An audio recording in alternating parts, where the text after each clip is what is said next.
بسم اللہ الرحمن الرحیم۔ شروع اللہ کا نام لے کر جو بڑا مہربان نہایت رحم والا ہے۔ والعصر ان الانسان لفی خسر الا الذین آمنوا وعملوا الصالحات وتواصوا بالحق وتواصوا بالصبر۔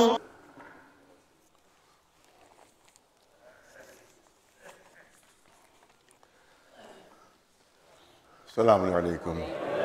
بسم اللہ الرحمن الرحیم۔ الحمد للہ الذی علا بحولہ ودنا بطولہ مانح کل غنیمت وفضل وکاشف کل عظیمت وزن استعینہ قاہرا قادرا وتوکل علیہ کافیا ناصرا واشہد ان لا الہ الا هو الہ واحدا احدا الذی لم يتخذ فی عز جلالہ صاحبة ولا ولدا واشهد ان محمدا عبده المصطفى رسوله المجتبى ارسله لانفاذ امره بعثه لانهاء عذره بتعظيم نذره صلى الله عليه وعلى اهل بيت الذين هم موضع سده وعبة علمه ولجا امره لهم خصائص حق الولايه وفيهم الوصيه والوراثه اوصيكم عباد الله ونفسي بتقوى الله۔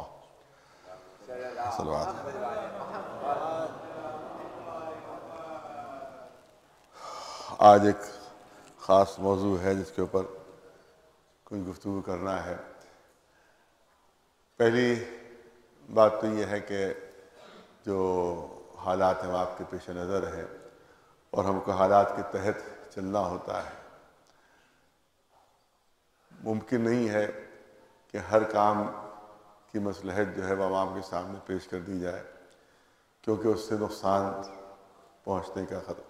یہ نہیں کہ عوام پر اعتماد نہیں ہے، بلکہ یہ کہ وہ بات پھیل جائے گی جس کی وجہ سے بجائے فائدے کے الٹا نقصان ہو سکتا ہے۔ لہذا ہر کام کی مصلحت جو ہے کھلے طور پر اور عام طور پر بیان نہیں ہو سکتی۔ ہر کام ہمارا جب ہوتا ہے وہ قوم کی بھلائی کے لیے اور قوم ہی کی مصلحت کے لیے ہوتا ہے۔ میں نے جب والد مرحوم دنیا سے رخصت ہوئے ایک حادثے کے تحت، تو اس وقت 40ویں جو مجلس تھی اس میں میں نے یہ اعلان کیا تھا۔ اب بھی اس کے پتہ نہیں، وہ تو زمانے بڑے بڑے وہ ویڈیو کیسٹ ہوتے تھے وہ والے، تو اب تو وہ ختم ہو گئے ہیں، پتہ نہیں شاید کسی کے پاس محفوظ بھی ہو۔ تو میں نے اس وقت یہ وعدہ کیا تھا کہ قوم کی خدمت میں اپنی زندگی بسر کروں گا۔ 40ویں کی مجلس میں میں نے یہ وعدہ کیا تھا قوم کی خدمت میں زندگی بسر ہوگی، اور یہ جملے تھے میرے کہ غلطی ہو سکتی ہے، خطا ہو سکتی ہے، قصور ہو سکتا ہے۔ ظاہر ہے کہ جو معصوم ہیں وہی معصوم عن الخطا ہے، جو معصوم ہیں انہی سے خطا نہیں ہوگی۔ ہر انسان سے خطا ہو سکتی ہے، ہر انسان سے قصور ہو سکتا ہے، غلطی ہر ایک سے ہو سکتی ہے۔ بڑے بڑے مجتہدین سے غلطیاں ہوتی ہیں، مرجع وقت سے غلطیاں ہوتی ہیں۔ اگر غلطی نہ ہو تو فتویٰ کیوں بدلے؟ فتویٰ بدلتا ہے، اس کا مطلب ہے کہیں نہ کہیں اپنی غلطی کا احساس ہوتا ہے، تبھی تو فتویٰ بدل جاتا ہے۔ تو لہذا بڑے بڑے مجتہدین مجتہد کہتے ہی اس کو ہیں کہ اس سے غلطی ہو جائے، ورنہ وہ معصوم ہو جائے گا، ورنہ وہ معصوم ہو جائے گا۔ تو غلطی ہوتی ہے، ہر ایک سے ہوتی ہے، مرجع وقت سے ہوتی ہے، عالم دورہ سے بھی ہو جاتی ہے کسی سے۔ تو غلطی کا امکان ہے، قصور کا امکان ہے، اور خطا کا امکان۔ اس وقت میں نے کہا تھا کہ سب چیز کا امکان ہے مگر قوم سے غداری کا کوئی امکان نہیں۔ یہ کبھی تصور میں نہ آئے کہ اپنے فائدے کے لیے قوم کو کوئی نقصان پہنچا دیں گے، اپنے فائدے کے لیے، اپنے ذاتی فائدے کے لیے قوم کو ہم کوئی نقصان پہنچا دیں گے۔ یہ انشاءاللہ نہ ابھی تک ہوا ہے، اور اللہ کی توفیق اور امام زمانہ کی اگر مدد شامل حال ہے انشاءاللہ، تو آئندہ نہ کبھی، جب تک زندگی ہے، جب تک حیات ہے، انشاءاللہ نہ آئندہ کبھی ایسا ہوگا۔ جو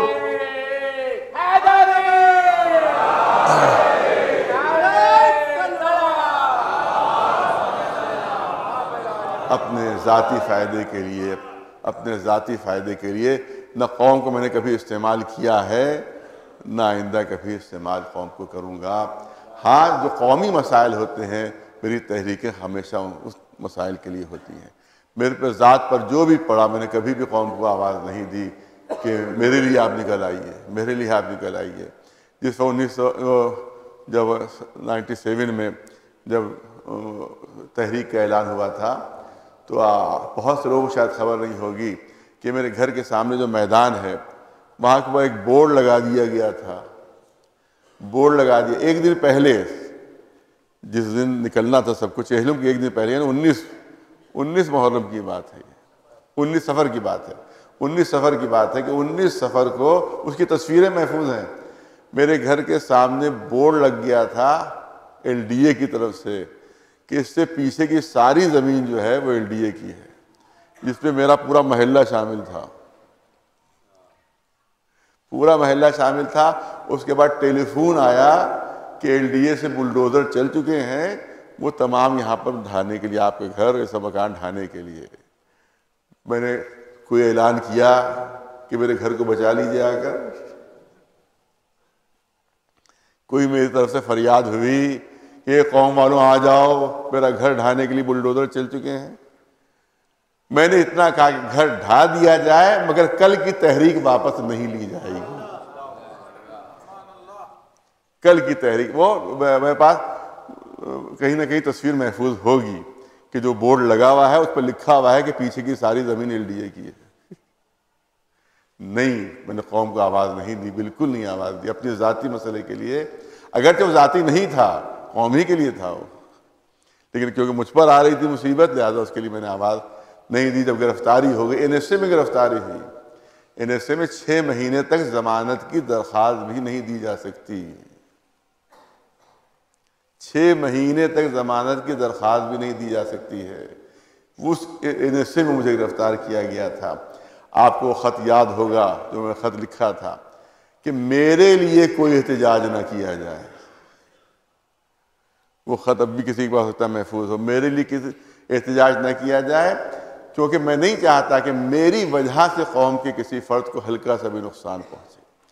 ہماری جو بھی تحریک ہوگی وہ عزاداری کے لیے ہوگی، لہذا عزاداری کے لیے تحریک چلائیے گا، میری ذات کے لیے تحریک نہ چلائیے۔ وہ خط ہوگا، اب بھی محفوظ ہوگا، جو ہزاروں کی تعداد میں خود پولیس والوں نے بانٹا تھا، کیونکہ ان کے فیور کا تھا کہ ہم نے کہہ دیا تھا کہ بھی ہماری تحریک نہ چلائی جائے۔ اسی طرح سے 3 مرتبہ میرا پاسپورٹ ضبط ہوا۔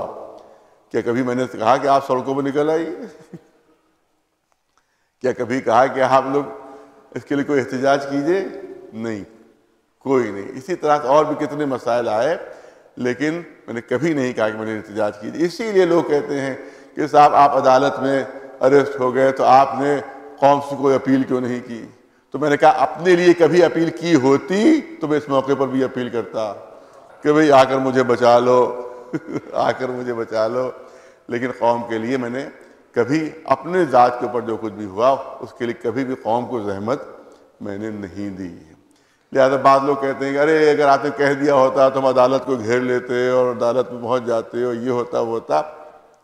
تو میں نے کہا کہ اس سے پہلے میں نے کبھی نہیں کہا، لہذا اس مسئلے کو بھی میں نے خود ہی جھیلا اور میں اس میں جو ہے اس میں آپ کو اپیل نہیں کی، آپ کو آواز نہیں دی کہ بے عدالت میں مجھے کسٹڈی میں لے لیا گیا ہے۔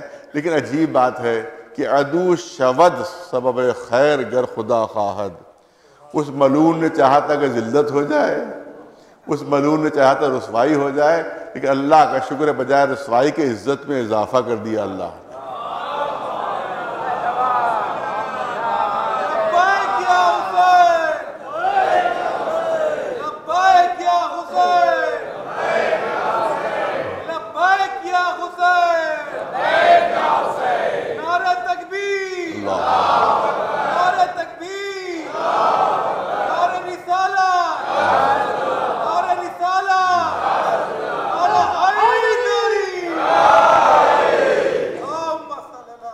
تو وہاں کا جو سرکاری وکیل تھا اس نے جج صاحب سے کہا ارے آپ نے ان کو کہاں بلا لیا، کہیں پورے شہر میں آگ نہ لگ جائے۔ تو جج نے کہا کہ ارے بھائی مجھے پوری صورتحال معلوم نہیں تھی، میں کیا کروں، لہذا ان کی ضمانت جلدی سے ہونا چاہیے ہو۔ اور اس کے بعد اس ملعون نے وہاں 2-4 اپنے چمچے بھیجے کہ صاحب ان کو تو اس میں ہونا چاہیے، کٹہرے کے اندر ہونا چاہیے، یہ باہر کرسی پہ کیسے بیٹھے ہوئے ہیں، کٹہرے کے اندر ہونا چاہیے. ہوتا ہے جب کسٹڈی میں آ جاتا ہے تو جب تک ضمانت نہ ہو تو وہاں ایک کٹہرا بنا رہتا ہے جس میں بیٹھنے کی جگہ بھی نہیں ہوتی، کھڑے رہیے اس میں بیٹھنے کا کوئی جگہ نہیں ہوتی. میں نے خود دیکھا وہ برابر کہ بیٹھنے کی کوئی جگہ نہیں ہوتی اس میں، خالی آپ کھڑے رہیے.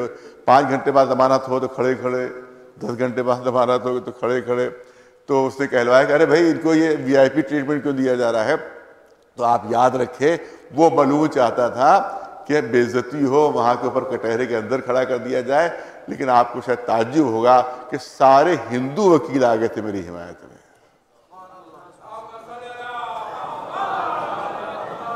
بہت بھاری تعداد میں ہندو وکیل آ گئے تھے. انہوں نے کہا کہ نہیں، ان کو ہم یہ گوارا نہیں کر سکتے کہ ایک دھرم گرو جو ہے وہ اس طرح سے اس کو اس طرح سے اندر رکھا جائے. تو اس کا مطلب یہ ہے کہ بجائے بے عزتی کے الحمدللہ عزت میں اضافہ ہی ہوا. اللہ جس کو عزت دینا چاہتا ہے اسے کوئی ذلیل نہیں کر سکتا، اور جس کو ذلیل کرنا چاہتا ہے پوری دنیا بھی کوشش کر لے اسے عزت نہیں مل سکتی. ایک صلوات بھیجے بر محمد وعلیہ.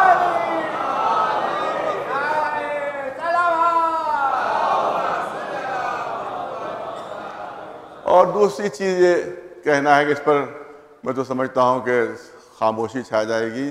اس کے بعد جو جملے ہیں کہ بار بار کہا جا رہا ہے کہ تحریک چلائیے، تحریک چلائیے، تحریک چلائیے. صرف 6 لوگ گرفتار ہوئے تھے اور ہم کو 300 موٹر سائیکلوں کی ضرورت پڑی تھی ان کی ضمانت کے لیے. 25 مقدمے تھے ان پر، اور ہر مقدمے پر 2 موٹر سائیکلیں ضمانت میں. تو ایک شخص کے لیے 50 اور 6 لوگوں کے لیے 300. تو تحریک چلنا چاہیے، بالکل چلنا چاہیے، لیکن اس کے لیے پہلی شرط یہ ہے کہ قوم کے جو حضرات جن کے پاس اتنی موٹر سائیکلیں ہیں وہ اس کی کاغذات کی فوٹو کاپی پہلے میرے دفتر میں جمع کر دیں.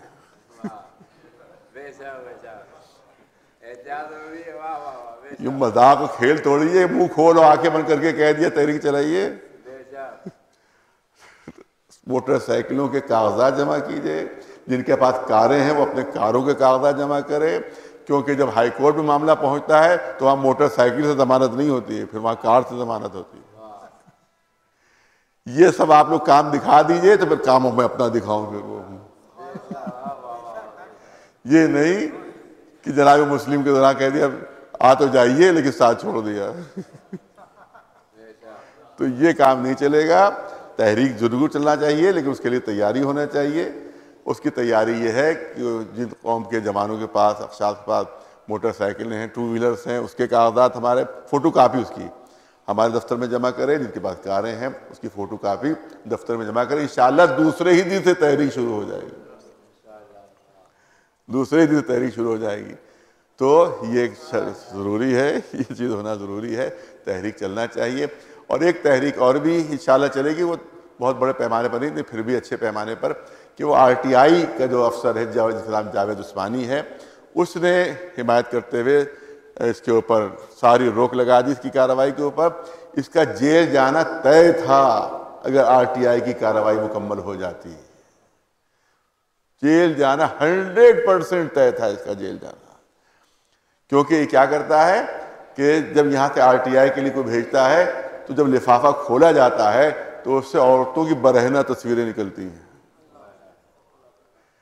تو ہمارے بھائی نے، شبیر شمسی صاحب نے، جس وقت لفافہ کھولا جا رہا تھا اس کی پوری ویڈیو بنا لی،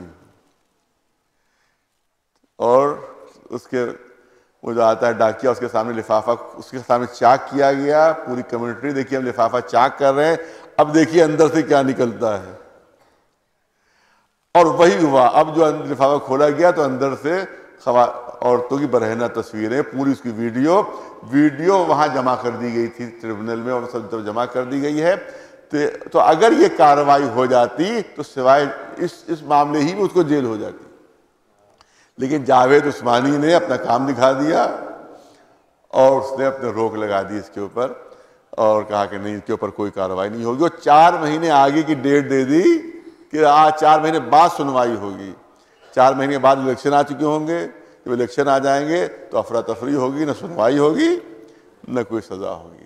تو اس کا مطلب پوری سازش کے تحت اس کو بچایا گیا ہے. تو RTI آفس کے سامنے بھی ہماری انجمنوں سے گزارش ہے کہ اس کو مظاہرے کا انتظام ہونا ضروری ہے، تاکہ اس کو اپنے ہوش اس کے ٹھکانے آ جائیں کہ کس قوم کے اس سے غداری کی ہے۔ لہذا یہ احتجاج بھی ہونا ضروری ہے۔ اس کے سلسلے میں ہم چاہیں گے انجمنوں کی ایک میٹنگ ہو کر اور ایک 10-20 بسیں وہاں پر پہنچ جائیں، اس کے بعد وہاں پر مظاہرہ اس کے ذریعے ہو جائے اور مطالبہ کیا جائے کہ یا تو کارروائی کرو یا استعفیٰ دو، یا کارروائی کرو یا استعفیٰ دو۔ ایک صلوات بھیجے پر محمد یہ 2 مسئلے۔ اور تیسرا مسئلہ یہ ہے کہ جیسے آج مظاہرہ بھی ہونا ہے انشاءاللہ، نماز کے بعد آج مجلس نہیں ہوگی بلکہ مظاہرہ ہوگا، وہ نماز عصر کے بعد، کہ زی ٹی وی کے ایک پروگرام میں، یہ مجھے خود دیکھا تو نہیں لیکن سب لوگوں نے بتایا کہ زی ٹی وی کے ایک پروگرام میں کسی وہاں کے اس نے جناب ابو طالب کے شان میں گستاخی کی۔ تو ہم جو لوگ جناب ابو طالب کے ایمان پر ایمان نہیں رکھتے ہیں، آپ یاد رکھیں کہ ان کا نہ تو قرآن مجید پر ایمان ہے، نہ رسول اللہ پر ایمان ہے، نہ اسلام پر ایمان ہے، نہ اللہ پر ایمان ہے ان کا۔ جو ابو طالب کے ایمان سے انکار کرے پھر اس کا کوئی بھی ایمان قابل اعتبار نہیں ہے، کیونکہ پوری طرح سے 100% جناب ابو طالب کا ایمان تاریخی لحاظ سے 100% ثابت ہے، اور جو اس سے انکار کرے اس کا مطلب ہے کہ وہ اللہ کا بھی منکر ہے، رسول اللہ کا بھی منکر ہے، اور قرآن مجید کا بھی منکر ہے۔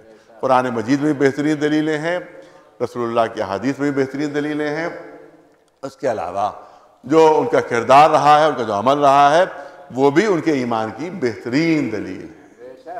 اور میں صرف ایک واقعہ آپ کے سامنے عرض کرنا چاہتا ہوں، اور وہ ہے جس وقت حضور سرور کائنات محمد مصطفیٰ صلی اللہ علیہ وسلم کل 6 یا 7 برس کا تھا، اس وقت دنیا میں کسی کو بھی علم نہیں تھا کہ نبی، کسی کو علم نہیں تھا کہ رسول، کسی کو علم نہیں تھا کہ پیغمبر۔ اس وقت مکے میں قحط پڑ گیا، 3 سال ہو گئے بارش نہیں ہوئی، 3 سال ہو گئے سوکھا پڑ گیا، قحط پڑ گیا۔ جتنے بھی بتوں کے ماننے والے تھے وہ بت قدوں میں دعائیں مانگ رہے ہیں مگر بارش نہیں ہو رہی ہے، دعائیں مانگ رہے ہیں مگر بارش نہیں ہو رہی ہے۔ اور اس کے بعد جب 3 سال تک دعائیں مانگتے مانگتے تھک چکے اور بارش نہیں ہوئی اور لوگ بھوکوں مرنے لگے، تو سب نے مل کر طے کیا کہ چلو ابو طالب کے پاس چلتے ہیں، چلو ابو طالب کے پاس چلتے ہیں۔ اس کے بعد سب کے سب جناب ابو طالب کی خدمت میں پہنچے، دروازہ کھٹکھٹایا، جناب ابو طالب نے دروازہ کھولا، دیکھا سامنے بھیڑ لگی ہوئی ہے، سامنے مجمع ہے۔ کہا بھئی آپ لوگ کاہے کے لیے آئے ہیں؟ اب جملے سن لی جو تاریخ میں محفوظ ہیں۔ وہ کافر، وہ مشرک، وہ بت پرست جناب ابو طالب سے کہہ رہے ہیں، اے ابو طالب، ہم اپنے خداؤں سے دعا مانگتے مانگتے تھک چکے ہیں مگر بارش نہیں ہو رہی ہے، اے ابو طالب اب آپ اپنے خدا سے دعا مانگیں۔ خود کافر و مشرک نے ثابت کر دیا کہ ہمارا خدا کوئی اور ہے اور ابو طالب کا خدا کوئی اور ہے۔ اور اس کے بعد پھر جناب ابو طالب نے فرمایا کہ پورے مکے میں اعلان کر دو کہ کل صبح کعبے کے قریب میں دعا مانگنے پہنچ رہا ہوں۔ نہیں، میں توجہ چاہوں گا صاحبان فہم کی، جناب ابو طالب فرما رہے ہیں کہ کل صبح سب کے سب مکے والے جمع ہو جائیں کعبے کے قریب، کل میں دعا مانگنے پہنچ رہا ہوں صبح۔ نہیں، توجہ چاہوں گا، کیسے ہی بڑا متقی، کیسے ہی بڑا پرہیزگار، کیسے ہی بڑا نمازی، کیسے ہی بڑا مومن کیوں نہ ہو، کتنے ہی بڑا مولوی کیوں نہ ہو، اس کی خدمت میں آپ جائیں اور اس سے کہیں کہ آپ میرے لیے دعا مانگ دیجئے، تو انکار نہیں کرے گا۔ یہ تھوڑی کہے میں دعا نہیں مانگوں گا تمہارے لیے، نہیں، وہ کہے گا ہاں بالکل میں حاضر ہوں، میں تمہارے لیے دعا مانگوں گا۔ اس کے بعد آپ یہ اس سے پوچھئے کہ آپ کی مانگی ہوئی دعا قبول ہو جائے گی؟ تو یاد رکھیے کہ عالم دورہ ہی کیوں نہ ہو، بڑے سے بڑا متقی اور پرہیزگار کیوں نہ ہو، سب سے بڑا با ایمان کیوں نہ ہو، مگر اس کا جواب یہی ہوگا، اس کے علاوہ کچھ نہیں، کہ میرا کام دعا مانگنا ہے، میں ضمانت نہیں دے سکتا کہ میری دعا قبول ہوگی کہ نہیں ہوگی، میری دعا قبول ہوگی کہ نہیں ہوگی، میں دعا مانگوں گا، اللہ کی مرضی ہے قبول کرے نہ کرے۔ اے ابو طالب، آپ نے بڑا خطرہ مول لے لیا، بڑا خطرہ مول لے لیا. ارے دعا اگر قبول نہیں ہوئی، دعا مانگنا ہی ہے تو تنہائی میں دعا مانگ لیجئے، اکیلے میں دعا مانگ لیجئے. اگر دعا قبول نہیں ہوئی تو سبکی ہو جائے گی، رسوائی ہو جائے گی. اکیلے میں تنہائی میں دعا مانگ لیجئے. یہ آپ کیا کہہ رہے ہیں کہ سب کے سب جمع ہو جاؤ، میں دعا مانگنے پہنچ رہا ہوں. اس کا مطلب یہ ہے کہ ابو طالب کو اپنی دعاؤں پر اتنا بھروسہ ہے، یقین ہے کہ میری مانگی ہوئی دعا کبھی رد نہیں ہوتی. اس کا مطلب یہ ہے کہ پوری دنیا کے تقوی ایک طرف ہیں اور ایمان ابو طالب ایک طرف ہے.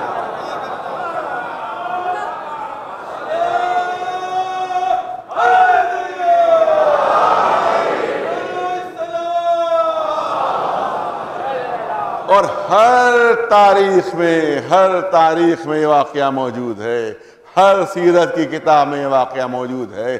سیرت ابن ہشام میں موجود ہے، سیرت ابن اسحاق میں موجود ہے، طبقات ابن سعد میں موجود ہے، تاریخ خمیس میں موجود ہے، تاریخ طبری میں موجود ہے.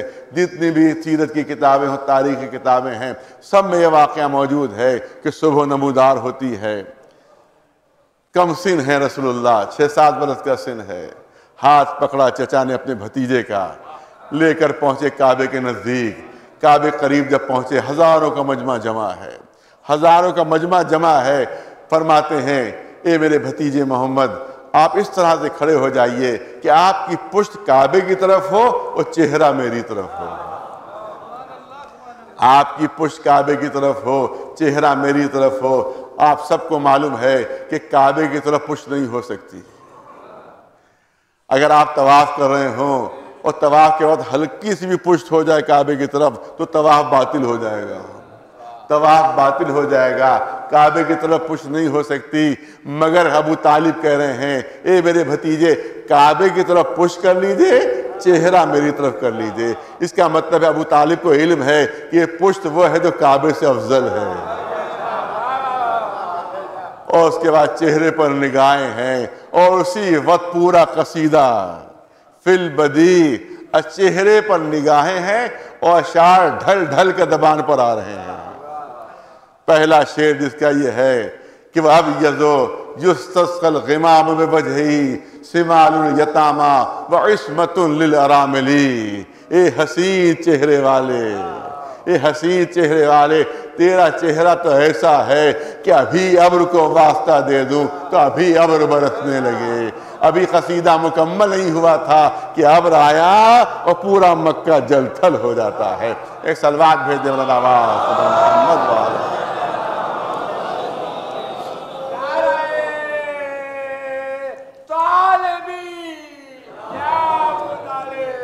اب جناب ابو طالب دنیا سے رخصت ہو گئے ہیں، عرب مسلمان ہو چکا ہے. پھر قحط پڑتا ہے، پھر بارش رکتی ہے، پھر سوکھا پڑ جاتا ہے. سب خدمت میں رسول اللہ کے پہنچتے ہیں. اے اللہ کے رسول دعا مانگیے، اے اللہ کے رسول دعا مانگیے. رسول اللہ نے دعا کے لیے ہاتھ بلند کیے. پالنے والے بارش کر دے، سب مر رہے ہیں، قحط ہو گیا ہے. ادھر رسول اللہ کے ہاتھ بلند ہوتے ہیں، ادھر بادل بلند ہو جاتے ہیں، ادھر ابر آتا ہے، ادھر بارش ہونے لگتی ہے. ادھر بارش ہوئی پوری تاریخوں میں موجود ہے. رسول اللہ نے فرمایا کون ہے جو میرے چچا کا قصیدہ پڑھے جو انہوں نے میرے لیے کہا تھا. اس وقت کوئی آگے نہیں بڑھا بلکہ مولا کائنات علی ابن ابی طالب جاتے ہیں اور پورا قصیدہ جناب ابو طالب کا سنا دیتے ہیں. ایک صلوات بھیج دے محمد، ایک صلوات بلند آواز محمد.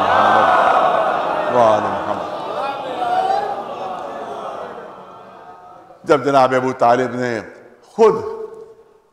جب جناب ابو طالب کا عقد ہوا ہے تو جناب ابو طالب نے خود اپنا خطبہ نکاح پڑھا ہے. وہ بھی تاریخ میں محفوظ ہے. بے اسمک اللہم الحمدللہ رب العالمین.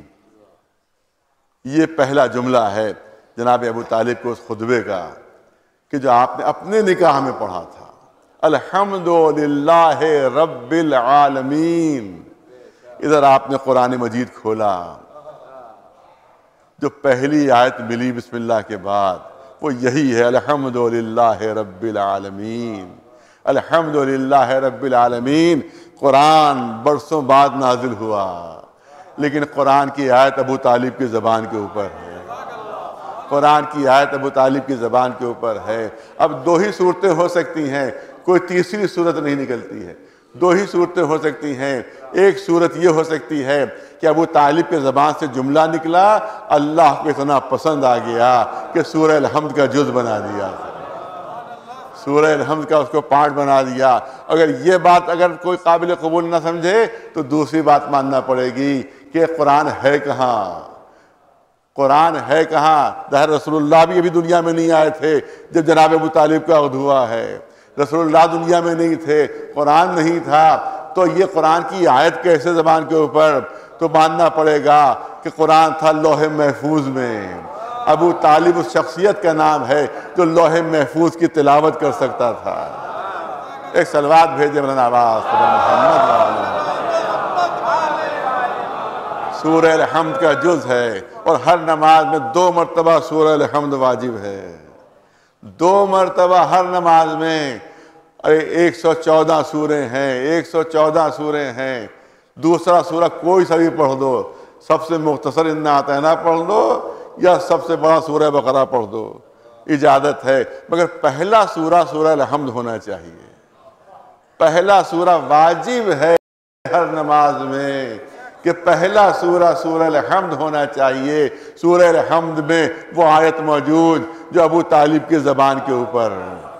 پالنے والے، یہ سورہ الحمد میں کیا خصوصیت ہے کہ جو تو اتنی تاکید فرما رہا ہے؟ تو جواب آئے گا کہ یہ ایمان ابو طالب کا گواہ ہے۔ اور آپ یاد رکھیے پالنے والے، اگر ایمان ابو طالب کی گواہی مقصود تھی تو صرف 1 رکعت میں واجب کر دیتا،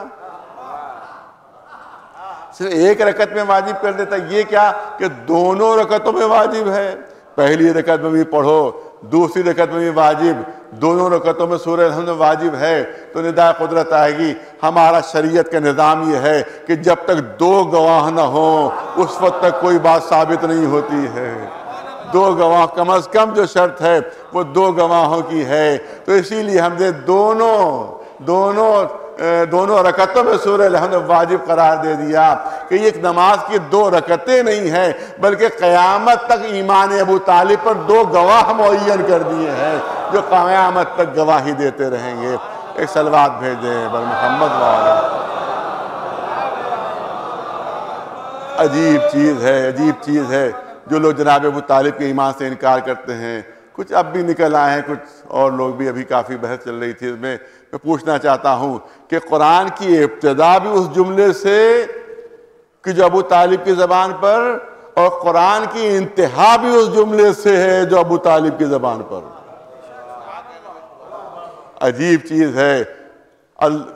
الحمدللہ رب العالمین، یہ خطبہ کہ جو جناب ابو طالب نے ارشاد فرمایا، اور وہ قصیدہ جس کا میں نے پہلا شعر آپ کی خدمت میں عرض کیا، اسی میں ایک شعر اور بھی ہے، اس میں ایک شعر اور بھی ہے کہ قل اعوذ برب الناس، اعوذ برب الناس من کل طاعن علینا بسوء وملح بباطلی، میں اللہ کی پناہ مانگتا ہوں ان لوگوں سے جو میری طرف باطل کی نسبت دیتے ہیں، میں ان سے اللہ کی پناہ مانگتا ہوں۔ تو اور اس سورے میں آگے کیا ہے؟ آگے ہے کہ یہ شیطان کا وسوسہ ہے کہ جو دلوں میں پیدا کر دیا جاتا ہے۔ تو اس کا مطلب یہ ہے کہ جملہ بتا رہا ہے کہ دیکھو اگر کوئی میرے ایمان پر شک کرے تو سمجھ لینا کہ اس کے دل کو شیطان نے اپنا گھونسلہ بنا لیا ہے۔ ایک صلوات بھیجے مولانا عباس بر محمد والے۔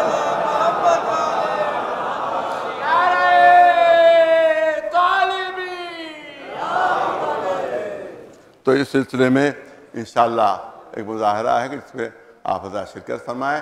انشاءاللہ تحریک جو ہے تھوڑا سا انتظار اور ہو رہا ہے کیونکہ ایس آئی ٹی جانچ کا اعلان کیا ہے انہوں نے، اب دیکھنا ہے کہ اس میں سچائی ہے کہ جھوٹ ہے، صرف بہانے بازی ہے کہ واقعی ہوگی۔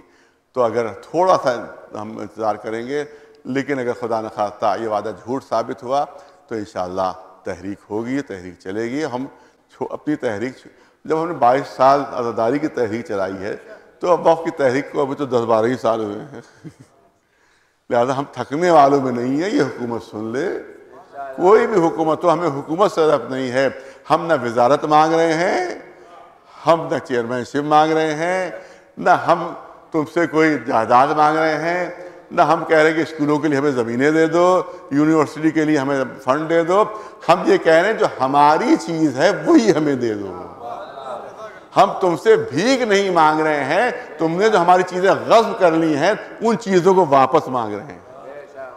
لہذا ہمارے پر تمہارا کوئی احسان نہیں ہوگا. اگر اوقاف کے سلسلے میں کارروائی ہوئی تو ہم پر احسان نہیں، ہماری ہی چیز ہوگی جو ہمیں واپس ملے گی. لہذا انشاءاللہ جو بات اعلان ہوا ہے انشاءاللہ اس پر عمل ہوگا. لیکن مسئلہ ہے تو کچھ ایک تھوڑے سے وقت کے لیے ہم اور انتظار کر رہے ہیں، لیکن اس کے بعد انشاءاللہ تحریک شروع ہوگی. لیکن شرط وہی ہے کہ جو موٹر سائیکلیں ہیں اس کے کاغذات فوٹو کاپیاں جمع کر دی جائیں، ورنہ کوئی منہ نہ کھولے کہ تحریک چلنا چاہیے.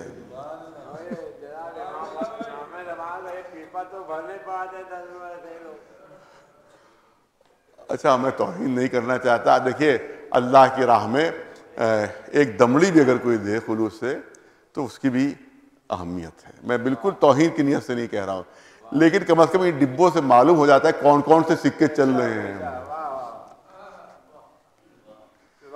ان ڈبوں سے اتنا معلوم ہو جاتا تھا. میں نے سمجھا تھا چونیاں بند ہو گئی ہیں، لیکن اس میں جو چونیاں دیکھتا ہوں میں تو سمجھ میں آ جاتا ہے چونیاں بھی چل رہی ہیں. میں سمجھ رہا کسی نے کہا چونیاں بند ہو گئی، میں نے بالکل ہی بند ہوئی، ورنہ اگر بند ہو گئی ہوتی تو ڈبے پہ کیوں آتی. ایک سلوات بھیجے بلند آواز تو بھیا یہ چونیوں سے تحریک نہیں چلے گی. لبیک یا امام، لبیک یا امام.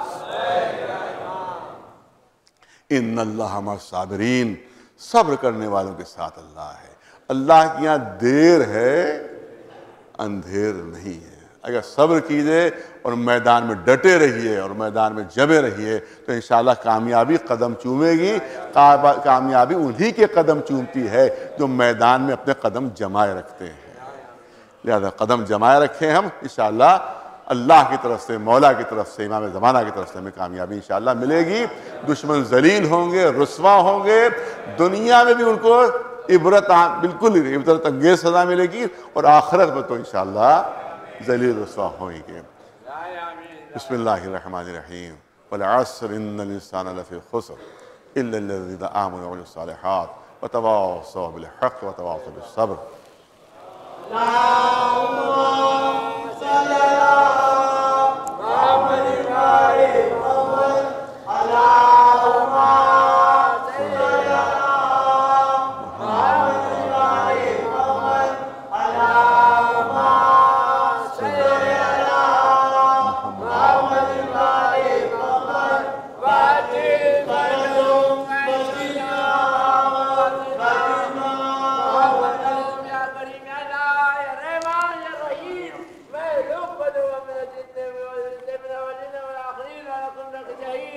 بسم اللہ الرحمن الرحیم. الحمدللہ استسلام علی النعمت و سبحان اللہ استسلام علی العزت و لا الہ الا اللہ اقرارا بوحدانیت و حسبنا اللہ فاقتنا الى کفایت واشہد ان محمد رسول اللہ سید بریت صلی اللہ علیہ وعلی السیاب عطرت اتقوا اللہ عباد اللہ وعذر الدنیا فإن الدار ولعنا وآخر فنا فی حلال حسابنا فی حرام عقاب من استغنى فی فتنا من افتقر الہ حزنا من نصر بها بصرته من ابصر الہ اعمته فاستعدوا رحمكم اللہ لیوم الحساب واغتنموا المہلہ فإنها تمر مر السحاب. اللهم صل على سيد المرسلين وشفيع المذنبين نبينا محمد صلى الله عليه وسلم وإمام المسلمين قائد المؤمنين بن طالب وفاطمة رسول الله والحسن المجتبى والحسين الشهيد بكربلاء وعلي بن الحسين ومحمد بن علي وجعفر بن محمد وموسى بن جعفر وعلي بن موسى ومحمد بن علي وعلي بن محمد والحسن بن علي عليهم الصلاة والسلام أجمعين. اللهم صل على مولانا صاحب الزمان الحجة القائم بالحق المنتظر السلام. ان اللہ یامر بالعدل والإحسان وإیتاء ذی القربى وینہی عن الفحشاء والمنکر والبغی یعظکم لعلکم تذکرون.